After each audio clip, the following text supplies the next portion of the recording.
c'est pas nouveau que le Front National est effectivement seul contre tous au conseil municipal de Metz, puisque de toute façon, déjà l'opposition dite de droite est complètement éclatée en plusieurs groupes, puisque maintenant on a vu la création du groupe de Jérémy Aldrin, en attendant la création d'autres groupes, puisque maintenant un groupe c'est 3 personnes.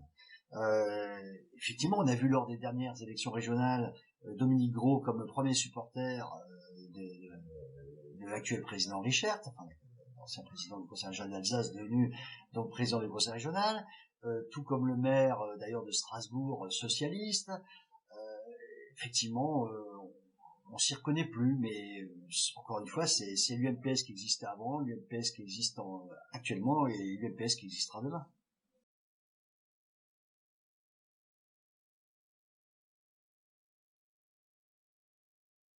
Alors, dans la rubrique, j'ai été étonné aussi, surtout pour en revenir à cette affaire, dans les murmures politiques du Républicain Lorrain, où la journaliste fait dire le maire Dominique Gros, on a marre d'entendre de Gourlot de parler de sous-préfecture.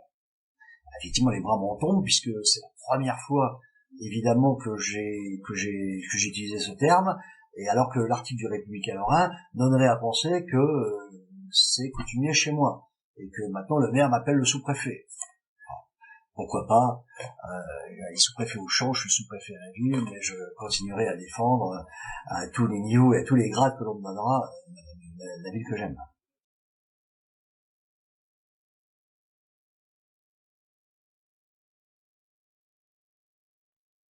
Alors l'hôtel de ville, toujours effectivement dans ces murmures et lors des politiques, où ils en parlent et lors d'un débat au conseil municipal, effectivement, je pense que le grand salon de l'hôtel de ville, c'est quand même le grand salon qui accueille toutes les personnalités qui viennent visiter Metz, qui accueille les nouveaux entrants dans la ville de Metz.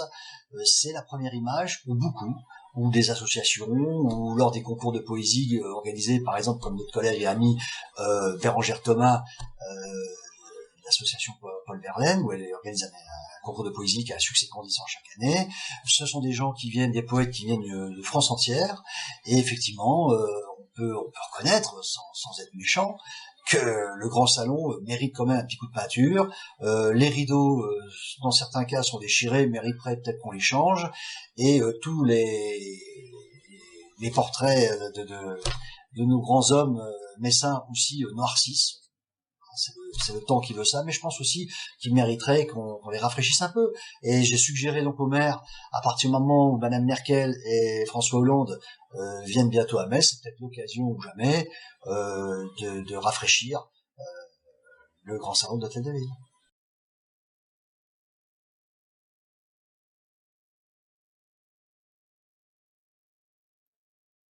Alors sur cette polémique initiée par la journée à la culture, en disant que le Front National est contre la culture et le Front National condamne tragédie.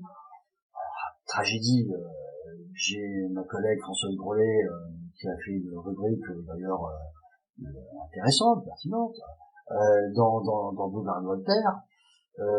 Sauf qu'au Front National, nous ne sommes pas non plus des hommes le doigt sur la couture, ou nous ne pensons pas forcément tous pareil. Avec donc ma collègue Bérangère Thomas, nous nous sommes rendus pour assister à ce spectacle de visu. Et je dois reconnaître que je n'y ai trouvé dans ce spectacle rien de blasphématoire, rien de pornographique, même si effectivement les danseurs sont nus. J'ai trouvé une œuvre qui est quand même qui est une véritable œuvre artistique. En fait, les danseurs ont fait une véritable performance artistique, si ce n'est peut-être une musique amplifiée un peu trop forte qui gâchait la chorégraphie, mais j'ai trouvé là tout un symbolisme un peu nietzschéen, dionysiaque, l'ordre et le chaos. Enfin, on peut y voir plein de symboles, mais toujours est-il que la salle de l'Arsenal était pleine. Et que je pense que véritablement, c'est pas ma tasse de thé, mais j'ai assisté à un beau spectacle, une belle œuvre, et je n'hésite pas à le dire.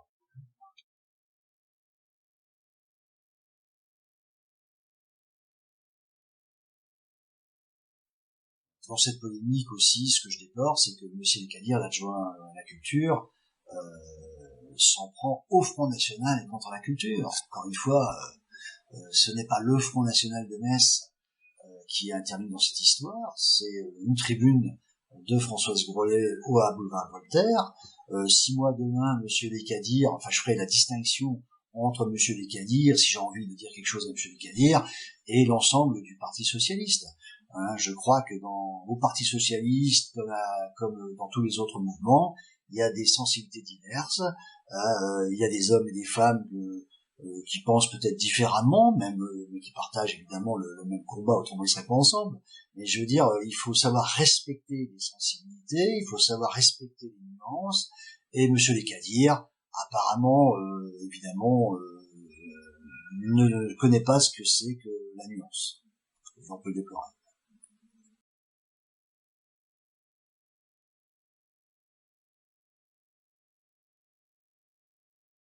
Faire du cinéma, la position du groupe a toujours été claire. Nous sommes de toute façon contre tous les monopoles. À partir du moment où il y a une situation de monopole, la liberté est tuée.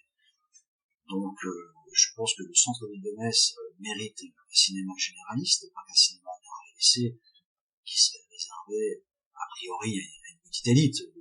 Ce serait un peu réducteur d'ailleurs de dire ça, parce que le cinéma d'art et d'essai, j'espère, est porteur de beaucoup de choses, et j'espère aussi qu'il peut s'ouvrir à un plus grand nombre. Mais il me paraît néfaste, négatif, de tuer le cinéma généraliste de centre-ville, parce que tout simplement, c'est faire mourir le centre-ville historique de Metz, car je vois mal des personnes âgées ou des personnes sans moyens de production se déplacer ou à Muse, ou à fortiori à Saint-Julien ou à Webb.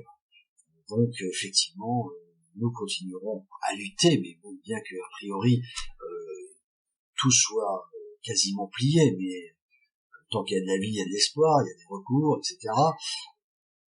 À lutter effectivement pour préserver ce cinéma qui a été volontairement tué et dégradé par l'équipe socialiste.